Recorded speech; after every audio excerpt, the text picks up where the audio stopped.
Cruz y a la Universidad Nacional Mayor de San Marcos. Como ya les comenté previamente, es un honor para mí compartir este rato con ustedes, poder contarles cosas sobre la ciberseguridad.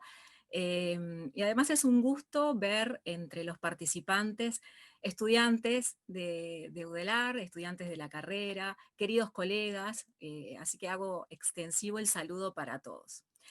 La idea de empezar a hablar de ciberseguridad, em, particularmente apunta o tiene su eje desde las relaciones internacionales. Y esta precisión que les hago no es una precisión menor, porque la ciberseguridad es un tema sumamente amplio. La idea es que a medida que voy avanzando con los conceptos que quiero un poco desarrollar, vaya quedando más en claro por qué esta precisión es importante a la hora de exponer o de tratar de abordar el tema de la ciberseguridad. Este webinar en particular es un webinar muy oportuno porque octubre es el mes de concientización en ciberseguridad.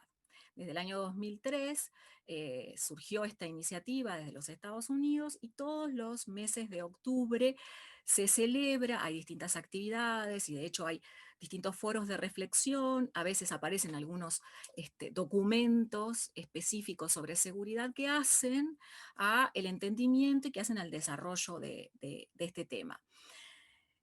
Hay una precisión que tampoco me parece menor de hacer, es que yo me acerqué a este tema en particular a través de un grupo de investigación interdisciplinar.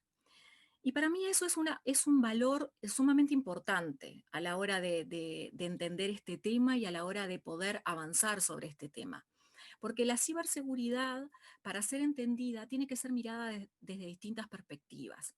Las relaciones internacionales ayudan mucho en eso. ¿Por qué? Porque las relaciones internacionales son una disciplina que hace uso de múltiples herramientas de otras disciplinas y se puede decir que es una disciplina que nos ayuda a hacer un recorrido transversal de los temas, apoyándonos en herramientas de otras disciplinas. Y por eso, a su vez, participar de ese grupo donde estudiábamos básicamente lo que es la soberanía informática o la soberanía tecnológica, participar de ese grupo interdisciplinar es un mojón muy importante a la hora de yo acercarme a este tema y poder entenderlo como les comentaba. Y como principio tiene las cosas, es importante también hacer una definición de ciberseguridad, o por lo menos acercarles la definición de la que parto en general de ciberseguridad para desarrollar mis distintos acercamientos a este tema. Si bien no hay una definición consensuada o exacta o aceptada mayoritariamente, sí se puede decir que la ciberseguridad se refiere a la seguridad de la información digital que está almacenada en redes informáticas, en redes electrónicas, que transmiten información, o puede también versar sobre aquella recopilación de herramientas, de políticas, de conceptos, de salvaguardas que generan determinadas posturas ante el manejo de ciertos riesgos, ciertas acciones. También tiene que ver con prácticas, con la construcción de determinadas prácticas o garantías tecnológicas que se utilizan para proteger el ciberambiente, ¿sí? Acá hay una diferencia que también es buena entender, y es que no es lo mismo ciberseguridad o seguridad cibernética que seguridad de la información, porque muchas veces se confunden estos dos conceptos y en realidad el concepto de seguridad de la información tiene mucho que ver sobre la seguridad de la información en sí misma y de los sistemas de información en sí misma. El concepto de ciberseguridad es un concepto mucho más amplio. Otra idea que también me interesa puntualizar particularmente es esta, que la idea de la seguridad o la noción de la seguridad en lo que va de este siglo se ha transformado en un tema de mucho protagonismo, ¿sí? Eso es prácticamente una idea incuestionable, ¿sí? Pero de la misma manera que se ha vuelto un tema con gran protagonismo, también tenemos que entender que en estos tiempos es muy importante revalorizar o reconceptualizar el tema de la seguridad, porque son otros tiempos, porque hay otros elementos que juegan y que tienen un peso relevante que tienen que ver con la seguridad, y que además la tecnología, y ahora puntualizando un poco más en lo que es ciberseguridad, la tecnología tiene una incidencia muy importante en esto de la seguridad. ¿Sí? ¿Por qué? Porque ha transformado las amenazas, porque tiene que ver también con la transformación de los riesgos y porque tiene que ver también con las distintas crisis, los distintos conflictos y también la participación de diferentes actores. Para hacer un poco de historia, porque no puedo negar a eso porque es mi formación. ¿Cómo nace en América Latina la idea o cómo se va arraigando? Porque el concepto de seguridad tiene un contexto histórico, tiene raíces históricas, es una construcción que va evolucionando. Con la Guerra Fría, en América Latina nació el Sistema Interamericano de Seguridad, ¿sí? En realidad tiene sus raíces un poco antes, con la Junta Interamericana de Defensa en el año 42, pero básicamente con el Tratado Interamericano de Asistencia Recíproca y luego también con la Organización de Estados Americanos, el Sistema Interamericano de Seguridad va tomando forma, se consolida, va adquiriendo eh, em, estructura y va evolucionando, ¿sí? ¿Qué pasa? Y rápidamente, porque no voy a hacer toda la historia, no tengo tanto tiempo, rápidamente, en los años 80 se comienza a entender y a, mm, y a desarrollar una ampliación del concepto de seguridad. ¿Por qué? Porque la seguridad estaba muy asociada al Estado, ¿sí? Durante todo este proceso de Guerra Fría. La agenda de seguridad se va transformando, la agenda internacional se va transformando, perdón, lo que transforma también la agenda de seguridad. Es decir, en los años 90 aparecen nuevos temas, no es que aparezcan de la nada, sino que empiezan a dársele relevancia a nuevos temas por encima de los que tienen que ver específicamente con los temas de defensa y de seguridad propiamente dicho del Estado. Aparecen temas más vinculados al medio ambiente, temas más vinculados a la economía, a los derechos humanos. Todo esto se va procesando, por lo tanto, está bien decir que a partir de los años 90 eh, hay tres ejes que se van a vincular de manera diferente. Y esos ejes son seguridad, paz y desarrollo. ¿Sí? A nivel de Naciones Unidas, en el año, en el año 92, ¿sí? De la mano del secretario de Naciones Unidas, Boutros Ghali, se comienza a desarrollar, se comienza a trabajar sobre un programa de la paz que va a cuajar en cierta medida en el informe de desarrollo humano, el Programa de Naciones Unidas para el Desarrollo en el año 94, donde aparece un concepto que es fundamental.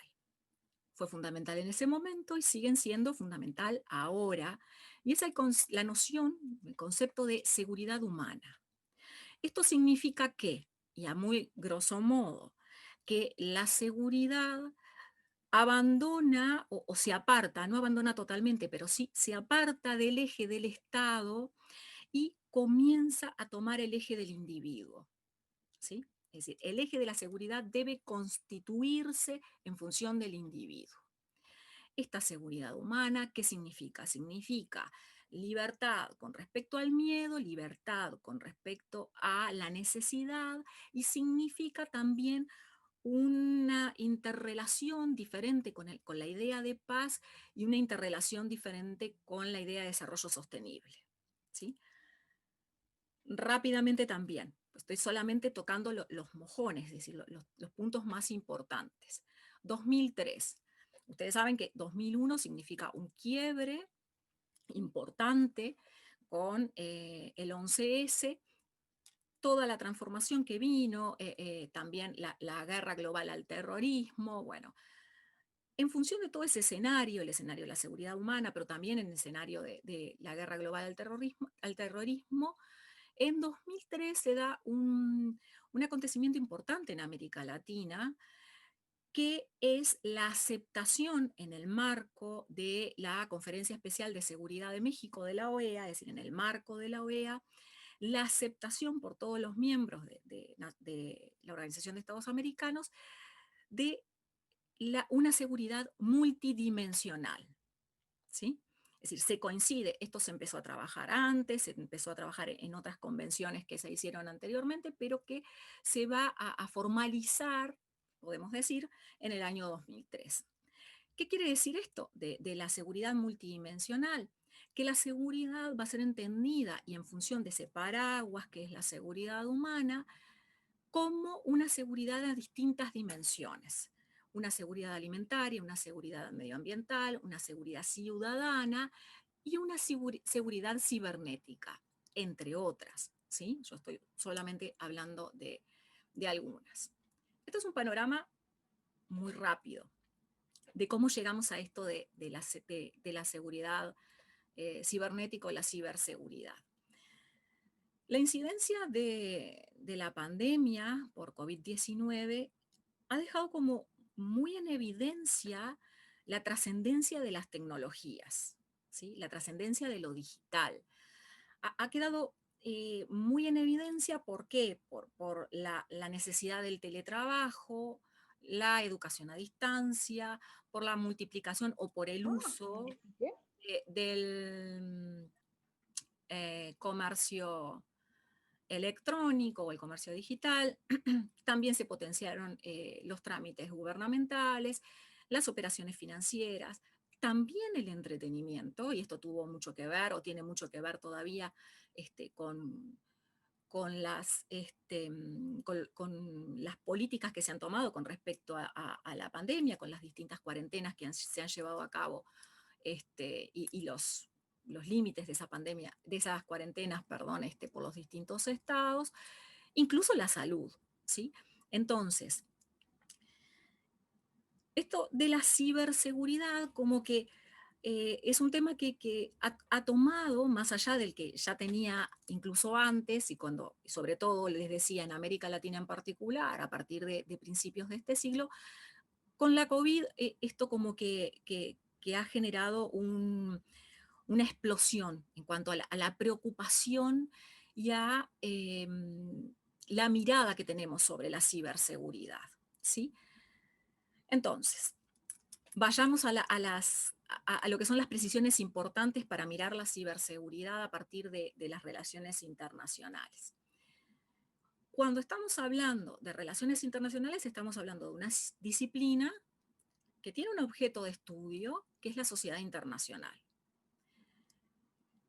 Hoy la sociedad internacional no puede ser abordada si no es entendida como una sociedad internacional en la que se da o convive o se imbrica en una sociedad virtual o una sociedad digital. Lo que hasta hace, no sé, quizás 3, 4 años, incluso yo cuando empecé a trabajar todos estos temas, no hablaba de sociedad virtual, hablaba de sociedad de la información, ese era el concepto que se tenía hace un par de años. Es decir, esa sociedad que se configura en ese lugar que conocemos como ciberespacio, donde se da una interrelación diferente entre los actores y se da una reconfiguración de poder por parte de los actores internacionales, ¿sí?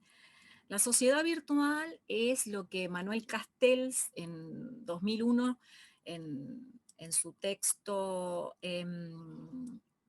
la galaxia de Internet, eh, detallaba o describía como aquel lugar donde se ha recompuesto el tejido social, ¿sí?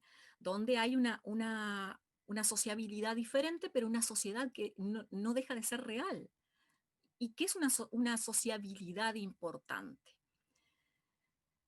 Esto es relevante para las relaciones internacionales.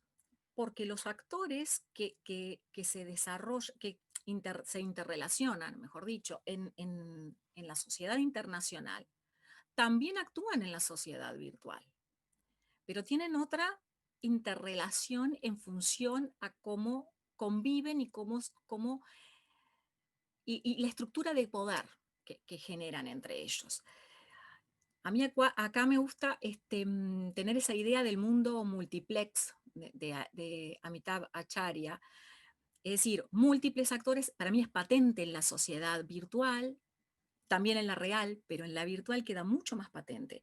Esa multiplicidad de actores, multiplicidad de niveles de autoridad, de niveles de liderazgo, donde se genera una interdependencia o una interdependencia con formas o con manifestaciones complejas, ¿sí?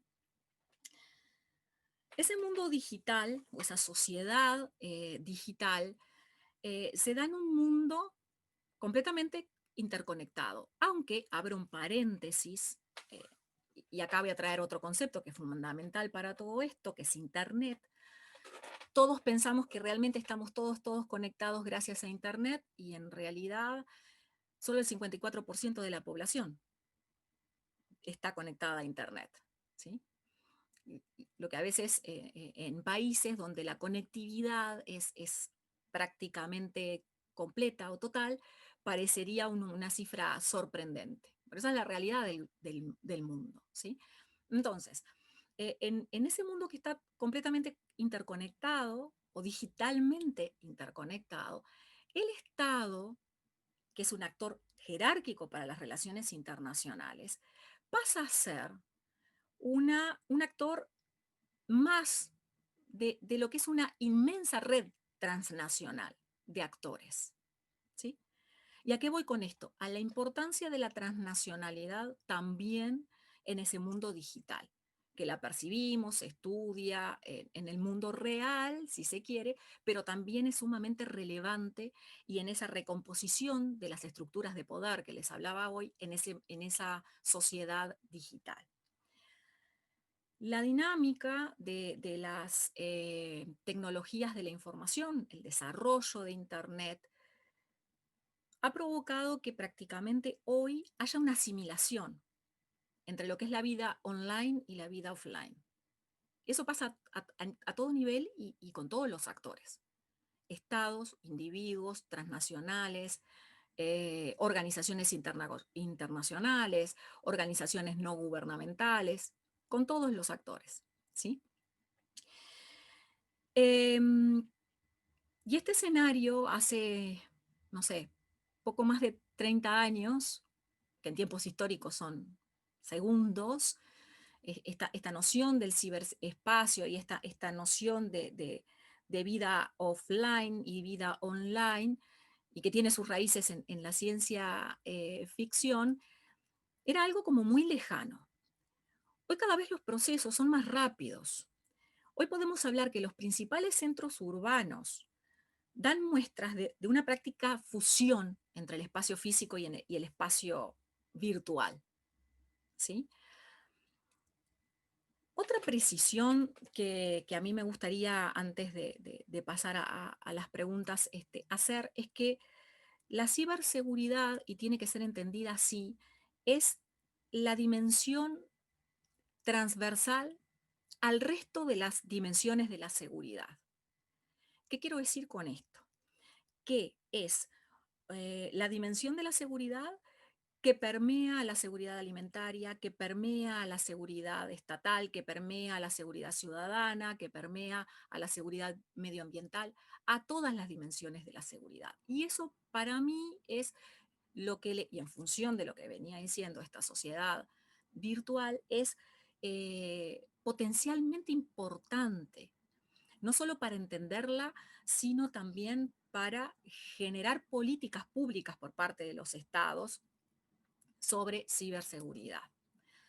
Voy a retomar esto más adelante en otro punto. Cuando hablamos de políticas exteriores, ¿sí? qué relevancia tiene la ciberseguridad en función de la generación de la política exterior, ¿sí? Esa política pública que generan los estados hacia el exterior.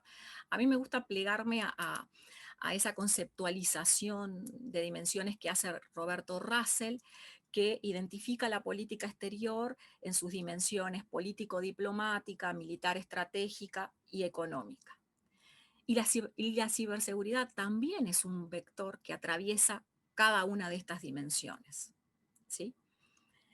Esto por un lado. Por otro lado, hay otro concepto que también es importante a la hora de hablar de ciberseguridad, y que es el concepto de infraestructura crítica y de activos de información críticos, que están muy vinculados, ¿sí? Cuando hablamos de infraestructura crítica y en clave de ciberseguridad, en este contexto de pandemia, es decir, difícilmente podamos abstraernos a hacer cualquier tipo de análisis de la coyuntura sanitaria en la que todos estamos inmersos, ¿no? Globalmente y regionalmente de una manera muy dramática, si se quiere, ¿sí? Y en estos términos, sí, también a grosso modo, cuando hablamos de infraestructura crítica, estamos hablando de lo que tiene que ver con instalaciones, con redes, con sistemas, con equipos físicos, con distintas tecnologías, cuyo funcionamiento es totalmente indispensable para el funcionamiento normal de los estados, para mantener los servicios esenciales de los estados en funcionamiento, que se relacionan con los activos críticos de información, ¿sí?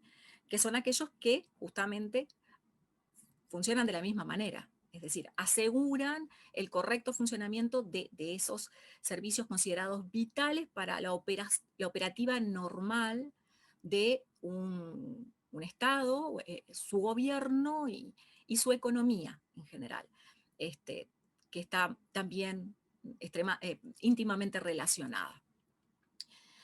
Eh, y estas infraestructuras críticas están muy vinculadas, y de acá también todas las dimensiones de seguridad que hoy mencionaba al principio, con el sistema financiero, con la energía, es decir, el suministro de energía, los suministros de agua, de la salud, ¿sí? Los sistemas de salud, la alimentación, los sistemas de defensa, que son como los tradicionalmente y a priori todos pensamos en eso, ¿sí?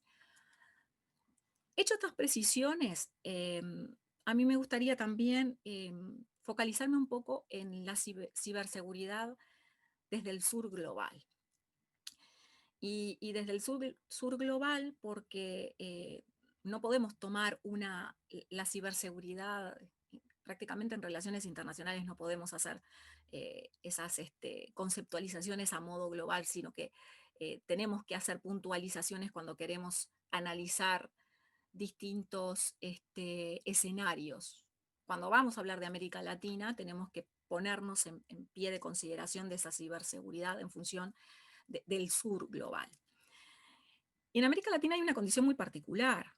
En el año 2004, también en el marco de la Organización de Estados Americanos, se adoptó lo que se conoce con el nombre de Estrategia Interamericana de Seguridad Cibernética. Y esto transformó a la OEA en el primer organismo internacional en patrocinar una estrategia de este tipo y en esta materia, en ciberseguridad, ¿sí?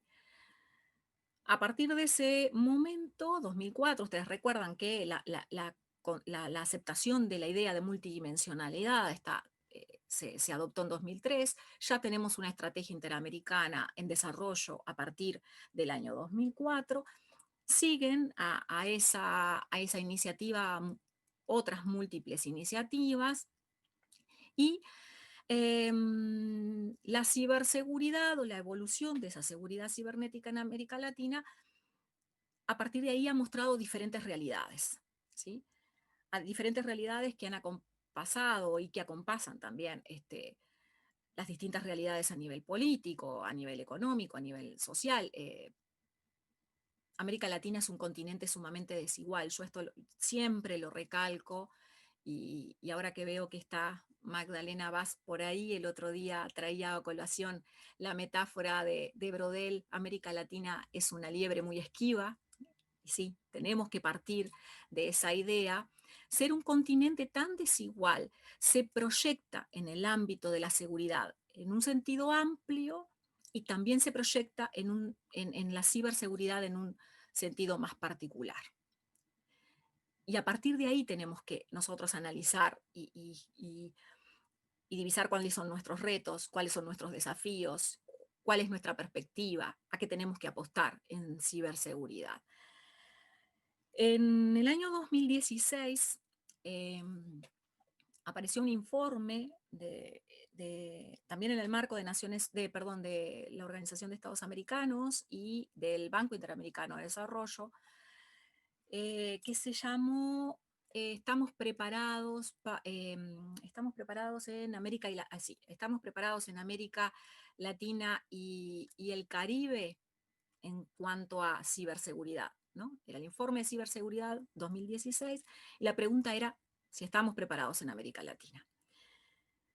Y ese informe realmente presentó vulnerabilidades potencialmente devastadoras vinculadas a la idea de ciberseguridad, ¿sí?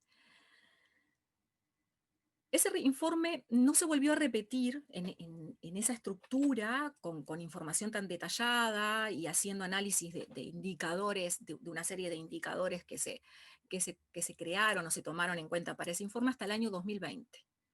Es ahora en julio de 2020 donde aparece el informe 2020 de ciberseguridad de la OEA, también en conjunto con el Banco Interamericano de Desarrollo. Este se llamó Riesgos, Amenazas, Riesgos, Avances y un camino a seguir, más o menos así, estoy parafraseando un poco el nombre. Es decir, cuál es el camino a seguir en cuanto a ciberseguridad en América Latina. Y este documento recupera la evolución que se ha tenido en América Latina desde el año 2016 hasta ahora, hasta 2020, toma algunos puntos de la incidencia de la COVID, también algunos puntos o algunos temas incipientes, porque imaginen ustedes que lo que les decía que este informe salió ahora en julio de este año. Y este reporte asegura muchas cosas y trata muchas cosas, de algunos puntos voy a retomar más adelante, pero dice algo que para mí habla de las dinámicas de esta sociedad virtual y en función de distintas coyunturas, en este caso en particular de la COVID-19, y dice que en los últimos 3 meses, a la salida de este informe, se ha producido una transformación digital que se esperaba para los próximos 3 años. Y esto es un dato significativo. Y a mi modo de ver, este es un dato que tendría que poner a temblar a aquellos estados que no cuentan con una estrategia de ciberseguridad, ¿sí? Porque no tienen políticas públicas desarrolladas sobre ciberseguridad. ¿Esto qué quiere decir? Que para entender el mundo de hoy, para actuar sobre el mundo de hoy, es totalmente inútil desconocer la trascendencia de las TICs, de las tecnologías. No nos podemos resistir a ellas, ¿sí? No nos podemos resistir, menos si estamos hablando de ciberseguridad, ¿sí? Pero no nos podemos resistir en ningún ámbito de las relaciones internacionales, ni de ninguno de los procesos de interrelación entre los actores de las relaciones internacionales, ¿sí? Hoy prácticamente esto ha permeado sobre toda la dinámica social, lo que les decía hoy, esa asimilación entre la vida online y offline, y ha hecho, a mi modo de ver, que la distinción entre lo nacional y lo internacional se vuelva un poco irrelevante. Voy a retomar este punto después. En ese sentido, y también voy a retomar este otro punto que voy a detallar ahora, el esfuerzo interdisciplinar desde la academia, la cooperación llevada adelante por los actores internacionales, tiene que abordarse de una manera integral y tiene que potenciar el desarrollo de la ciberseguridad, trabajar sobre ciberseguridad, apuntando a minimizar las vulnerabilidades que todos los actores tienen, pero sobre todo muchos estados, sobre todo muchos estados en América Latina, y se tiene que potenciar la capacidad de prevención y la capacidad de resiliencia, de ciberresiliencia. Para ir cerrando, porque estoy más o menos en el tiempo que habíamos hablado, en el caso particular de Uruguay, y solo voy a tomar un punto porque tenía muchos datos que quizás pueda retomar más adelante para compartir, Uruguay es desde febrero del año 18, de 2018, el primer estado suramericano parte de el foro que se conoce como el D9 o el Digital Nine, que está conformado por los gobiernos más digitalizados del mundo. Esto no quiere decir que Uruguay tenga construidas políticas públicas o solventes políticas públicas o totalmente desarrolladas políticas públicas en cuanto a ciberseguridad. Sí tiene un marco de ciberseguridad, ¿sí? Que no es un dato menor. Uruguay apuesta al compromiso de una política en ciberseguridad, ¿sí? Ha seguido los lineamientos de la OEA desde el primer momento, sus recomendaciones, tiene diferentes experiencias de cooperación con distintos actores. Eh, Uruguay, en función de todos los estados de América Latina, es uno de los miembros de la OEA que está, si se quiere, más avanzado en un modelo de madurez de capacidades en ciberseguridad, en algunas dimensiones más que otras. Por acá iría cerrando. Esto es un panorama, esta primera exposición, es un panorama amplio de lo que es la ciberseguridad y me parece importante hacer las puntualizaciones necesarias de cómo o por lo menos cómo miro yo, la ciberseguridad desde las relaciones internacionales. No sé si les parece bien avanzar con las preguntas o...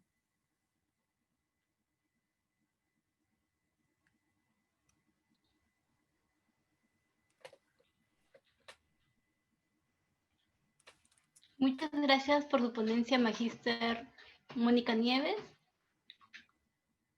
Ahora daremos pase a Rudy para que prosiga con el desarrollo del webinar Ciberseguridad, los nuevos retos de la cooperación internacional. En este momento daremos pase a la ronda de preguntas.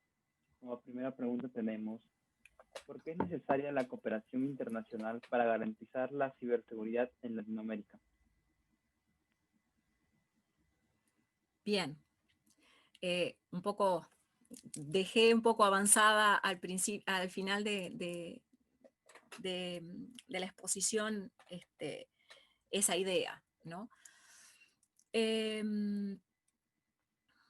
Los distintos foros de la OEA o la estrategia desarrollada por la OEA y sus diferentes herramientas puntualizan, y esto es compartido también por muchos estados que son parte de esa estrategia o que han asimilado esas herramientas de la estrategia, se puntualiza la necesidad de que deben crearse canales de cooperación a distintos niveles entre los gobiernos nacionales, las organizaciones intergubernamentales a distinto nivel, tanto regionales como globales, que se vinculan al área, pero que también se vinculan con otras áreas que pueden de alguna manera tener su vinculación, no quiero repetir la palabra, pero bueno, que tienen también su vinculación con la ciberseguridad. Estos se ha ido marcando mucho en los informes de la OEA. En particular, la estrategia de 2004, la estrategia cibernética de 2004, pone el énfasis en la cooperación intersectorial, en la coordinación. Desde un primer momento, la OEA ha tratado de concientizar a los Estados miembros sobre la importancia de la cooperación internacional y de la armonización jurídica o la armonización legal en lo que tiene que ver con estos temas o con los temas vinculados a esa sociedad digital o el ciberespacio. ¿Por qué hago tanto énfasis en estos informes y en estas recomendaciones de la OEA? Porque son las recomendaciones y los informes del único órgano, la única organización, perdón, en América Latina que los realiza, que ha trabajado sobre el tema ciberseguridad específicamente. Y como les decía hoy al principio, es la organización que creó una estrategia de ciberseguridad para todos sus miembros. Es indispensable, a mi modo de ver, es fundamental la apuesta al desarrollo en las capacidades cibernéticas, pero no las capacidades cibernéticas vinculadas al Estado, propiamente dicho, como podría ser la idea que todos tenemos y sobre todo poniéndolo como actor jerárquico en las relaciones internacionales. Las capacidades cibernéticas son un pilar indispensable para todos los actores de la sociedad digital. Cuando digo todos, digo de Rudy, de Maritza, de cada uno de los participantes de este webinar, de todos los individuos, de todas las organizaciones, de todos los que participamos, de todos los estados, los que participamos dentro o no dentro, en la sociedad digital o en el ciberespacio. Es esencial. A mi modo de ver, es fundamental, no podemos escapar a la idea de que la ciberseguridad es un tema global. En el ciberespacio no hay fronteras. En el mundo real sí. Eso complejiza la situación, ¿sí? Es decir, cuando hablamos de geopolítica, por ejemplo, en el mundo real, la geopolítica está de cierta manera estructurada en función de una fragmentación territorial que es la constitución de los estados. En el mundo digital no. Entonces, si nosotros hablamos de que en el mundo digital o en la sociedad digital tenemos nuevas interrelaciones de poder, los actores se interrelacionan de otra manera, no existen fronteras y a su vez se asimila con la vida real y los actores que actúan en una y en otra son los mismos, aunque se interrelacionan de manera diferente, estamos hablando de que tenemos un escenario sumamente complejo y que si nosotros no conocemos y no desarrollamos las capacidades cibernéticas para actuar en esa sociedad digital, estamos complicados. Cualquiera de nosotros como actores, cualquiera de los estados como actores. La ciberseguridad es un tema global, decía, es un tema dinámico, no conoce fronteras, decía. Por lo tanto, las respuestas tampoco serán efectivas si son individuales. Tenemos tiempos o vivimos tiempos en los que tenemos transformaciones tecnológicas sumamente profundas, a todo nivel y que afectan a la vida de todos los actores de manera muy importante. Cuando hablamos, por ejemplo, de que existe una ausencia de legislación específica o que se padece no global, no generalizada, pero sí se- somos conscientes de que existe una ausencia de legislación específica sobre los delitos cibernéticos o aplicable a los delitos cibernéticos, o que pueda ser aplicable incluso teniendo en cuenta esa dinámica que tienen estas transformaciones y que a su vez pueden repercutir en esos delitos cibernéticos. Estamos hablando de que hay también un vacío legal muy cuestionable y muy peligroso, ¿sí? Después voy a hacer referencia a algunas líneas normativas, algunos acuerdos que pueden servir de ejemplo y que sería bueno también en función de esa necesidad de cooperación y de construir capacidades, sería bueno asumirlos, pero que hoy no se asumen. Como siguiente pregunta tendríamos, ¿usted considera que es necesaria una estrategia internacional para la seguridad? Sí, perdón, me quedé pensando porque tenía algunas cositas más para decir sobre esto, pero bueno, lo sigo Disculpa. con la próxima. No, no, no, por favor, lo sigo igual con las otras preguntas. Porque también me gustaba traer un poco a colación la idea de Internet y bueno, pero vuelvo atrás con esta idea. Si es necesaria una estrategia internacional para la ciberseguridad. Lo internacional pierde sentido en el ciberespacio. Esa es la primera idea eh, que a mí me sale así, como naturalmente, cuando me enfrento a esta pregunta. Cuando hablamos de estrategias, también tenemos que ver la madurez cibernética o en relación a la ciberseguridad que desarrollan los actores, ¿sí? Entonces, son muchos los planos que tenemos que contemplar a la hora de hablar de una estrategia internacional para la ciberseguridad. Lo que ha pasado con esta coyuntura sanitaria, que vuelvo a traer a colación porque es inevitable, de la COVID-19, es que, y sobre todo en América Latina, que es donde me paro a hacer mi mirada, donde tengo mi mirada, em, se han acelerado procesos preexistentes, ¿sí? Eh, no trae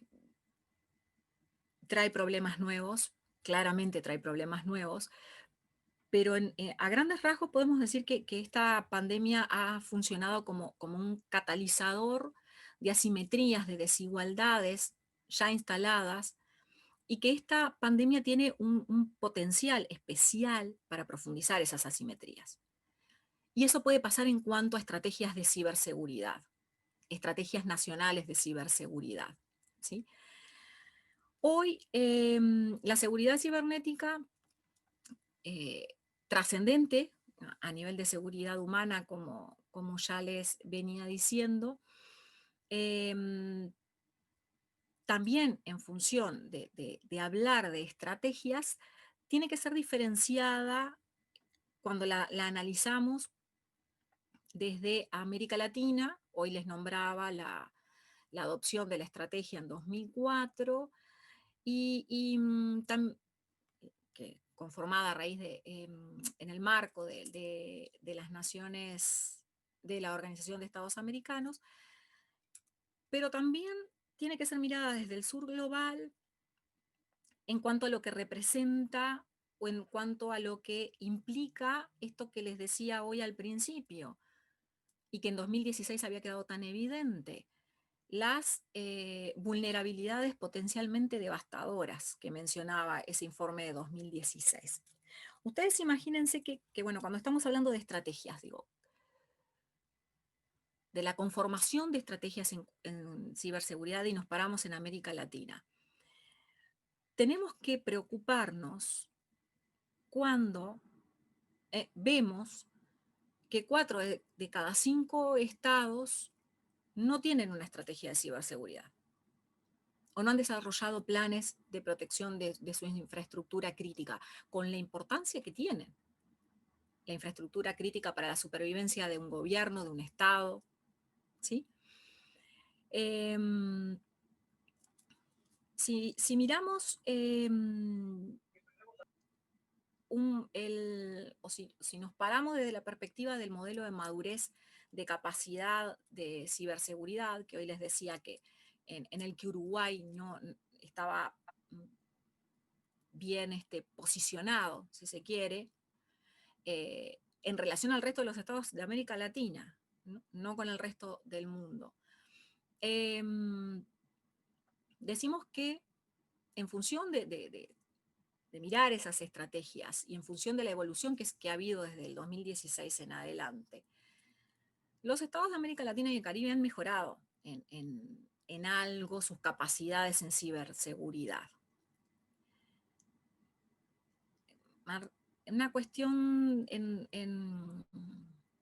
un estudio sobre los 32 estados, sí, eran más de 30, 32, ahora la memoria se me pierde un poco, pero estoy casi segura que el número era 32 estados analizados, 10, 11, 12, más o menos, son los que hoy cuentan con o que tienen avanzado una estrategia nacional de seguridad. Frente a los que en 2016, es decir, 12 frente a lo que les decía hoy, 5 estados, ¿sí? Eso es una mejora, ¿sí? Varios países también, no todos, una veintena, cuentan con un grupo, algún tipo de desarrollo, los grupos CERT, esos grupos de respuestas a incidentes en seguridad, 20 más o menos estados, una veintena de estados cuentan con esos grupos, ¿sí? Algunos de esos estados también, prácticamente la mitad de esos estados, cuentan con un organismo a nivel gubernamental entre ellos Uruguay, que se ocupa de la gestión en ciberseguridad, que es una recomendación también de la OEA. Pero, y vamos bajando el número, 6, 7 son los que tienen un plan de protección de su infraestructura crítica. Entonces yo recambiaría la pregunta, es decir, ¿es importante una estrategia internacional? Yo creo que es importante comenzar a generar estrategias estatales o estrategias nacionales en cuanto a ciberseguridad. Hoy decía, no me estoy desdiciendo de mis palabras, de que las respuestas no son individuales frente a un problema global. Está bien, el problema global se aborda desde la cooperación, es decir, las líneas para generar las respuestas en ciberseguridad de cada uno de los miembros o de los estados o de las partes que forman a esa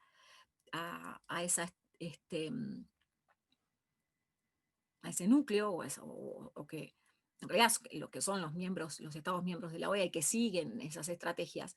Es decir, la cooperación tendría que ser esa respuesta global. Después, cada una de esas estrategias, y teniendo en cuenta las diferentes dimensiones de la ciberseguridad, sí van a ser tomadas desde la reacción individual. En el reporte 2020 se dice que la ciberseguridad no ha ganado, y esto es alarmante, no ha ganado presencia en la agenda política en la región de la manera que se esperaría. A ver, teniendo en cuenta de que los ataques los ciberdelitos contra instituciones financieras se han multiplicado,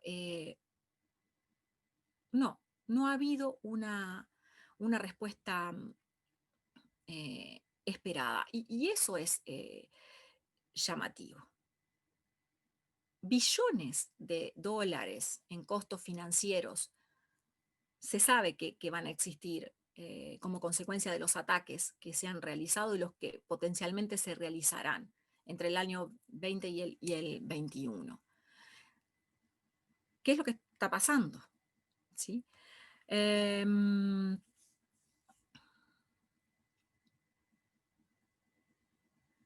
En cuanto a la educación, porque podría hablar de datos de lo que significan los grados de madurez de los estados o en general con respecto a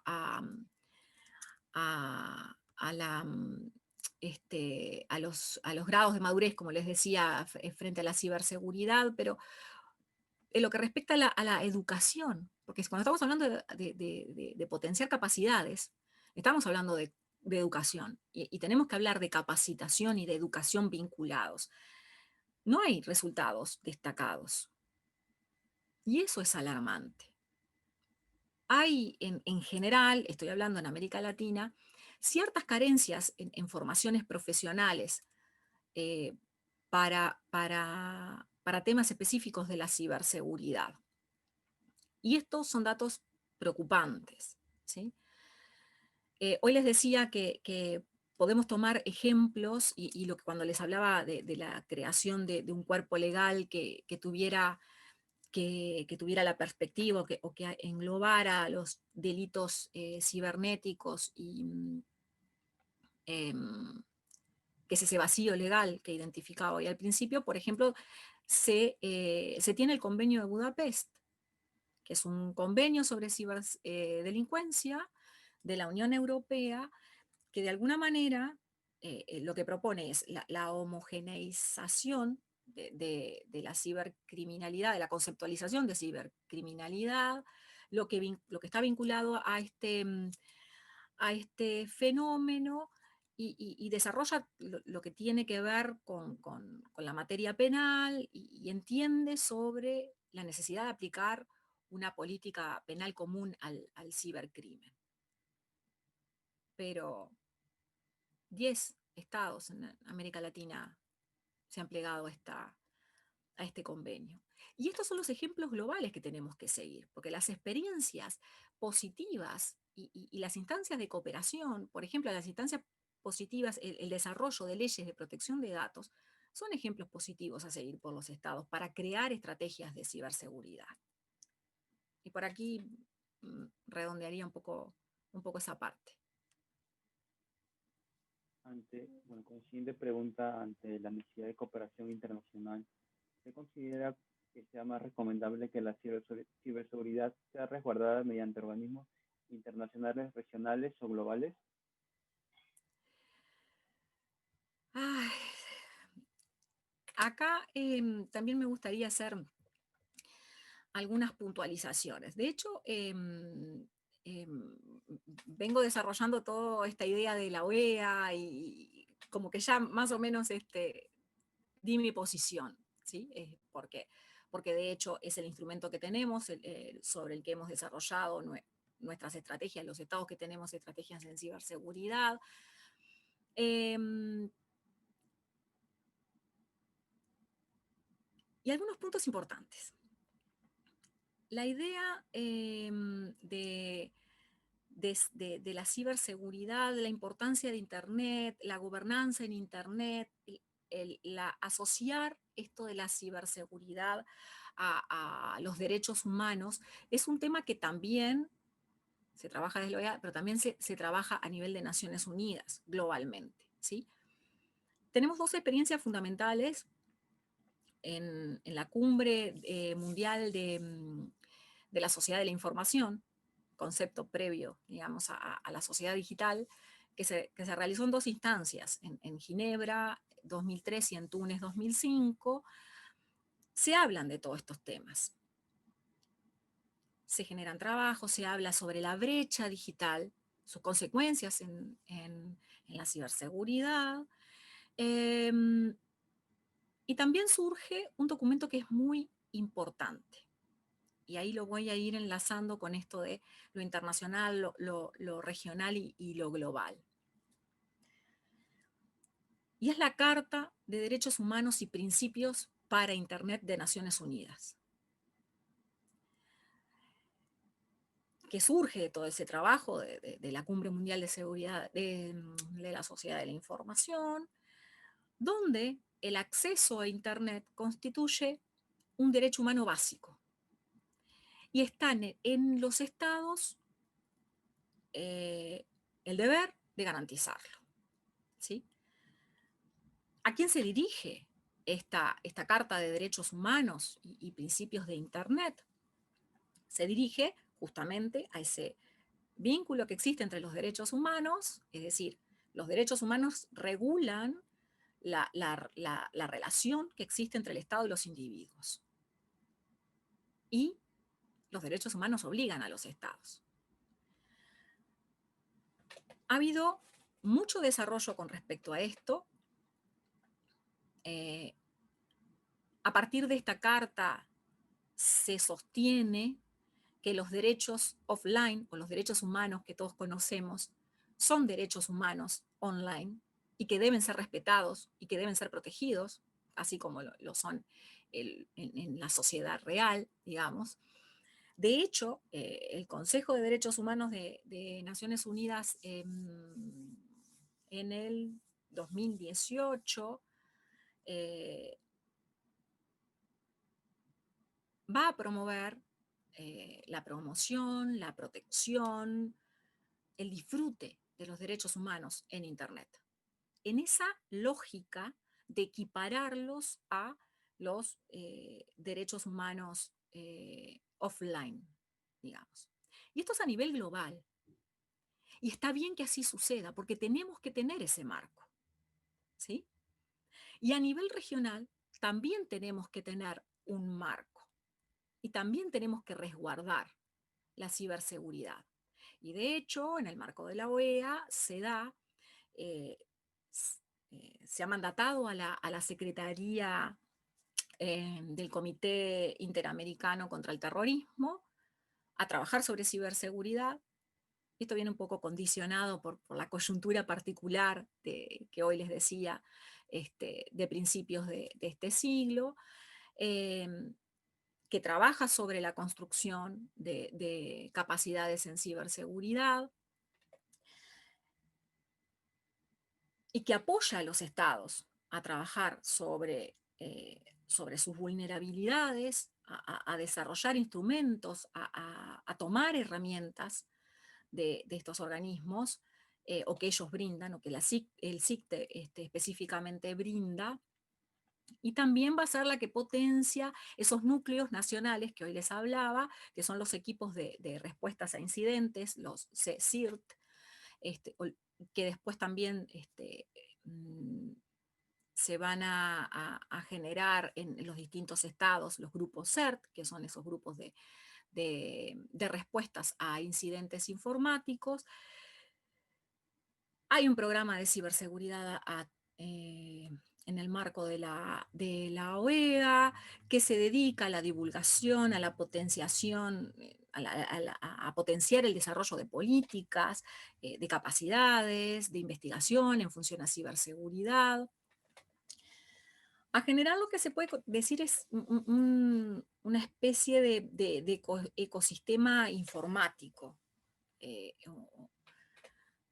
para los miembros de América, de la OEA. Es decir, en ese sentido, lo que trata, y acá está la importancia también de la organización regional y de potenciar eso, la cooperación entre el sector público y el sector privado. Porque de la misma manera que los actores se relacionan de otra forma en la sociedad digital, también el vínculo y el accionar entre actores públicos y privados se transforma en esa dimensión. Después tenemos distintos órganos o ámbitos en los que se trabaja, como la Comisión Interamericana en Telecomunicaciones o el Grupo de Expertos Gubernamentales en Delitos Cibernéticos, a través de la reunión de ministros de justicia de las Américas, ministros de justicia y procuradores generales, el grupo REMJA y otros órganos. ¿Sí? Y eso está bien y tiene que ser así. Es decir, ¿cuál es mi respuesta, mi síntesis? En todas las dimensiones, en la dimensión regional, en la dimensión global y en la dimensión subregional, también podríamos decir, es importante que sea resguardada la ciberseguridad.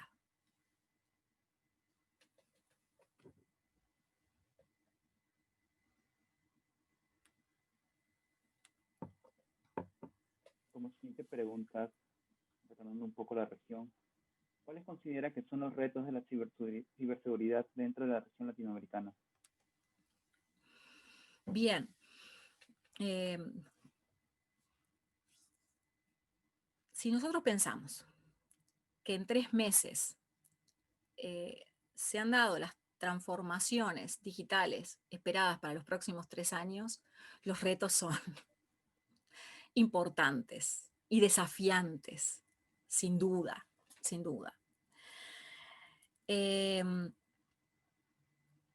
Los retos en ciberseguridad son de naturaleza global, es decir, tanto para los países de América Latina y el Caribe, como para todos los estados, los retos van en función de continuar fomentando una mayor cooperación, tratar de involucrar a todos los actores, públicos y privados. Yo hoy les mencionaba la Cumbre Mundial de la Sociedad de la Información.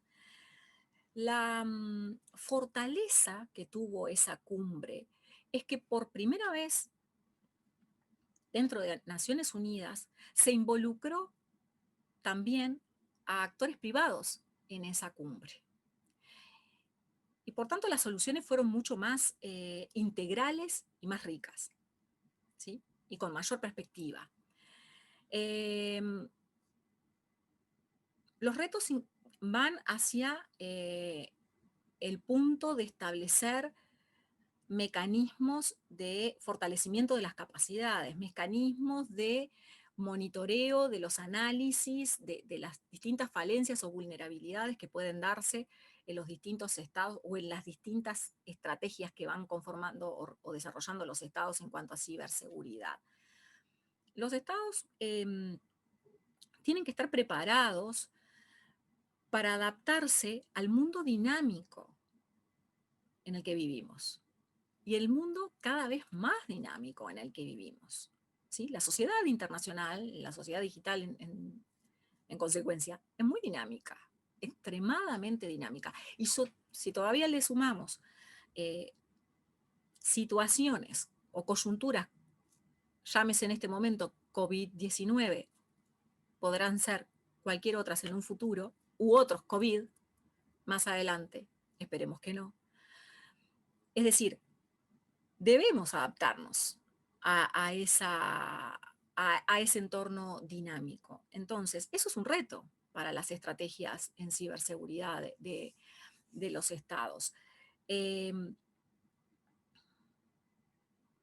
el proceso de toma de decisiones, fortalecer los procesos de toma de decisiones y también apoyar la cooperación en los procesos de toma de decisiones y poder interpretar las distintas amenazas que, hoy les decía, están también muy condicionadas por las transformaciones tecnológicas, pero que además las amenazas y los riesgos en función de esa idea que les decía al principio de seguridad humana son diferentes y se transforman constantemente. Es decir, hay que apostar a mejorar el nivel de madurez en ciberseguridad de los estados latinoamericanos. Y eso no se logra solo, eso se logra con voluntad política, eso se logra con asignación de recursos, materiales, recursos financieros, con formación, con educación, con capital humano, en múltiples dimensiones.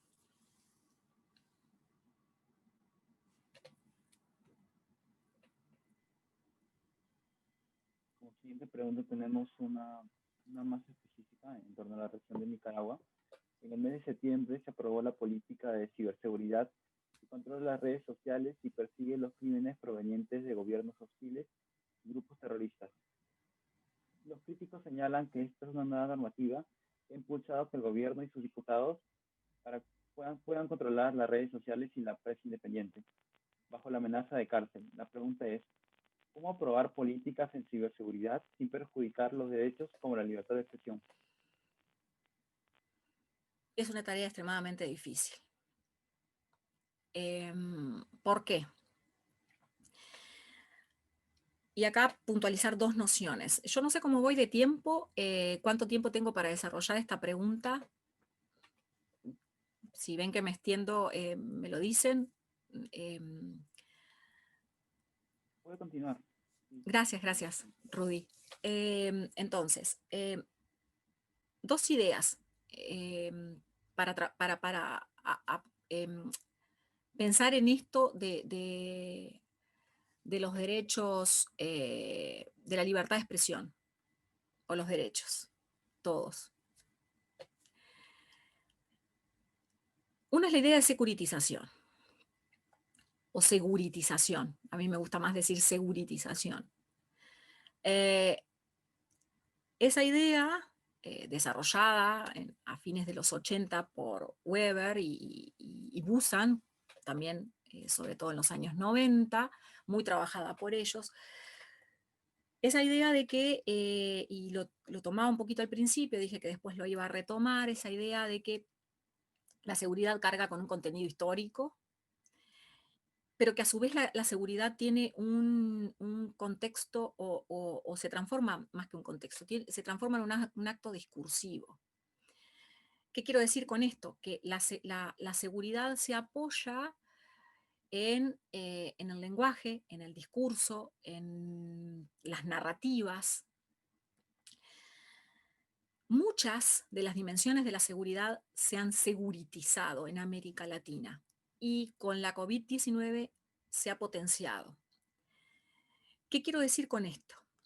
Quiero decir que en momentos de emergencia, en tiempos de crisis, las sociedades, y sobre todo las sociedades más conservadoras, pero las sociedades se vuelven más duras o tienden a crear políticas más militarizadas o más fuertes.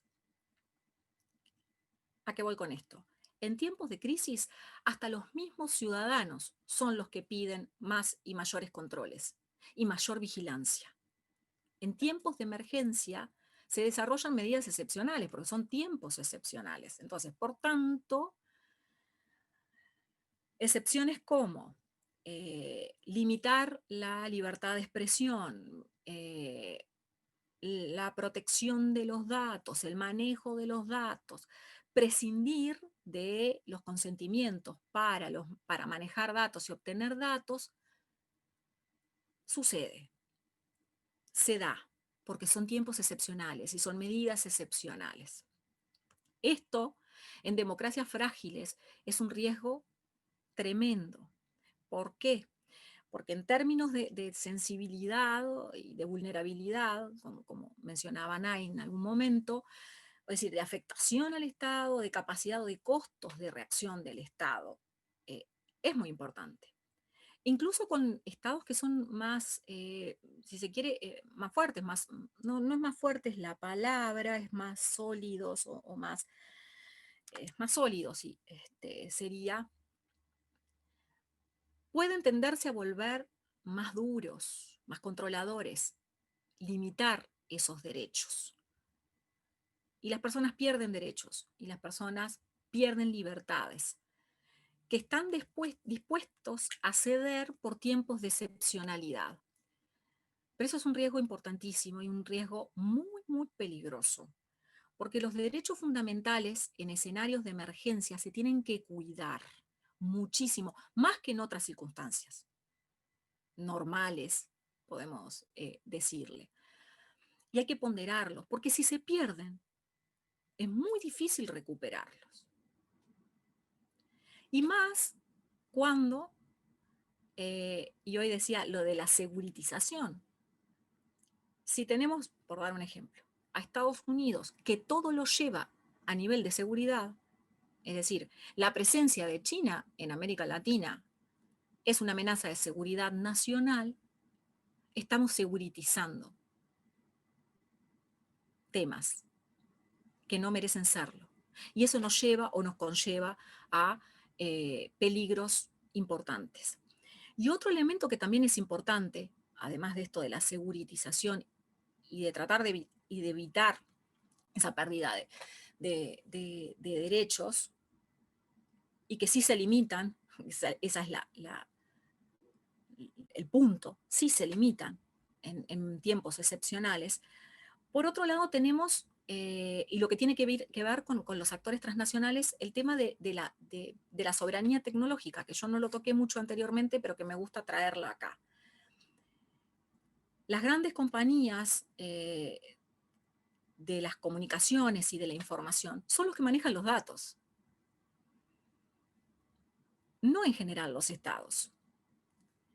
Los estados que tienen que proteger los derechos humanos y que tienen la atribución o que deben garantizar por medio de la vigilancia la seguridad de los ciudadanos, no siempre tienen esa soberanía tecnológica. ¿A qué voy con esa soberanía tecnológica? A copiar los datos, a manejarlos, a procesarlos, a tener esa capacidad. Eso generalmente lo tienen las grandes corporaciones transnacionales. ¿Quién vigila entonces? ¿Dónde están esos datos? ¿Quién maneja estos datos? ¿Quién vigila al vigilante? Esa es una gran pregunta, ¿sí? Que pone bajo la lupa, que interpela de manera muy importante al Estado soberano, que, como decía, debe garantizar la vigilancia, debe asegurar el respeto al ejercicio de las libertades y de los derechos. Pero securitizar o seguritizar involucra a otros actores y a esos actores transnacionales que les mencionaba. Hay múltiples organizaciones no gubernamentales que desde hace mucho tiempo, no solamente con esta coyuntura de la COVID, que vienen alertando sobre la restricción a la libertad de expresión. Por ejemplo, la Asociación para el Progreso de las Comunicaciones, APC, ¿sí? Y que también están alertando sobre la limitación a la libre circulación de la información en Internet. Yo ahí mencionaba a Castells. Castells en alguna entrevista en Buenos Aires hace unos años, creo que fueron los fines de los 90, o si no, fines de los 90 no, 2006, 2004, 2006. Estoy más o menos en esa época. Es tarde en Montevideo, es un viernes tarde, entonces las fechas y los números a veces se pierden. Castell decía que en referencia al control de Internet, ¿no? que Internet se comercializó, Internet se volvió privado en los años 90. Antes no lo era, después sí. Y ahí cambiaron las reglas del juego. Está sumamente vigilada. Y es un escenario donde determinados actores pueden identificar fácilmente y reprimir al mensajero. Entonces, a ver, la privacidad es un derecho consagrado en la Declaración Universal de los Derechos Humanos. Hay distintos instrumentos. La privacidad y la libertad de expresión son dos caras de la misma moneda. Hay unos artículos de 2013 muy interesantes de Carly Nist que habla de cómo los estados tienen mecanismos de protección a los derechos humanos, pero fallan en las consecuencias de la violación de la privacidad de los individuos.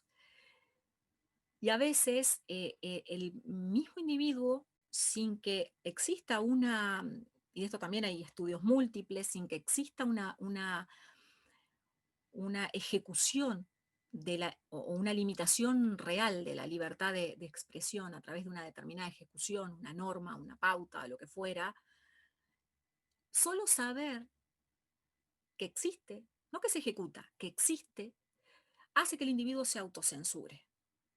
Por lo tanto, ya ahí existe una limitación a la libertad de expresión. El individuo se limita a generar determinadas o a expresar determinadas pensamientos o lo que fuera, solo por ese temor o solo por entender que existe esa limitación. Y la privacidad es una barrera importante ante el control y la dominación del Estado y los actores que puedan ser relevantes en esa estructura de poder en la sociedad digital. Por acá cerraría esta respuesta, Rudy. Bueno, como ya última pregunta y siendo las avanzadas, ¿qué tan importante hoy en día es la implementación de la ciberseguridad para un país? Y bueno, yo creo que esto podemos como cerrarlo con todo lo que vine diciendo hasta ahora, ¿no? Eh, desde una perspectiva global, el propio desarrollo de Internet ha generado, si se quiere, el impulso a estrategias nacionales de muchos estados. Y muchos estados han generado sus políticas públicas. En general, el Estado potencia el uso de Internet y se ve es podemos decir que es un indicador hasta de desarrollo, la conectividad o el aumento de conectividad el porcentaje de conectividad que tienen los estados y el uso de Internet y ese desarrollo de la vida en esa sociedad digital que hoy mencionaba. Los estados promueven mejor y mayor conectividad porque tiene que ver con muchas dimensiones de su desarrollo, con el gobierno electrónico, con el comercio, con los distintos servicios. Y en esos términos, las ventajas de la accesibilidad al Internet o del uso de Internet no se cuestiona. Y en un mundo interconectado, ¿sí? En un mundo digitalmente interconectado, donde aparece multiplicidad de actores, donde hay una transnacionalidad que juega a distintos niveles, donde existen intereses públicos y privados que no son los mismos que en la vida real, es importante tener un marco o de alguna manera implementar o tener conciencia, y vuelvo a lo mismo del principio, es decir, la importancia de desarrollar y de generar capacidades en esto de la ciberseguridad. Es fundamental potenciarlo, es fundamental tener una estrategia de ciberseguridad. Como les decía hoy, Uruguay ha avanzado mucho en un marco de ciberseguridad en función también a los resultados de la cooperación en el sentido de las herramientas que le ha brindado la cooperación, que ha hecho muy buen uso de eso, a mi modo de ver, el Estado uruguayo. Se necesita potenciar distintos marcos de ciberseguridad y estrategias de ciberseguridad, porque el mundo funciona así, y los estados se desarrollan en esos dos niveles, en un nivel real y en un nivel de la sociedad digital. Y ahí también el escenario de la seguridad multidimensional es fundamental. La securitización en múltiples áreas es determinante. ¿Cómo resguardar las infraestructuras críticas? No estamos hablando de un puente o de una carretera, que de hecho también tiene que ver con la ciberseguridad, por esto de las tecnologías y que todo está imbricado o la ciberseguridad es transversal a todas las dimensiones. Estamos hablando de que de los servicios, de la salud, de los servicios financieros, de la manera en que un trabajador cobra su sueldo. Entonces, es fundamental. No podemos dar vuelta atrás. Lo que decía al principio, no podemos desconocer la influencia de las tecnologías en la vida de las personas. No estoy haciendo una apología a la tecnología y que todo debe circular en función de la tecnología y nos olvidamos no. Pero la tecnología, si nosotros asimilamos la tecnología a nuestras vidas, probablemente estemos mucho más, estemos como actores individuales y como estados, o seamos mucho más precavidos sobre lo que nos puede pasar.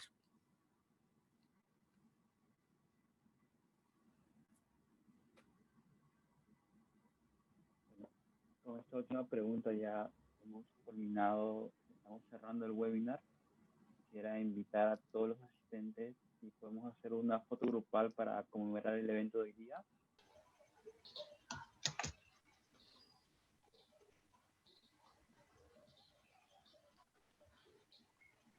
Ya, las fotos ya están tomadas. Recordarle a las personas que están preguntando por la grabación del webinar, se colgará en la página de Facebook del taller, así que estén atentos a la publicación y ya podrán verla por el canal de YouTube. A la vez mencionarles que sigan la página del Facebook del taller y así se van a poder enterar de los diferentes webinars que organizaremos.